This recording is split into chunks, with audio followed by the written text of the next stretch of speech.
diri sendiri. Aku pun tak faham dengan diri sendiri. Kadang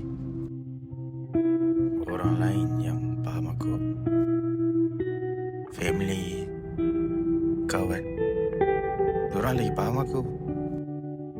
Diorang yang bagi solution masalah-masalah yang aku pernah bagi tahu kepada orang ni. Ada yang jadi dan ada yang tak. Tapi ada masa untuk kita diam je. Diorang pun ada masalah. Semua orang ada masalah. Masalah diorang, siapa nak dengar kan? Macam biasa, dan aku pula yang kena settlekan.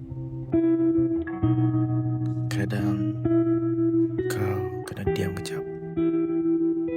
Diam bukan sebab lemah, sebab kau tengah cari cara untuk settle semua masalah-masalah kau sendiri.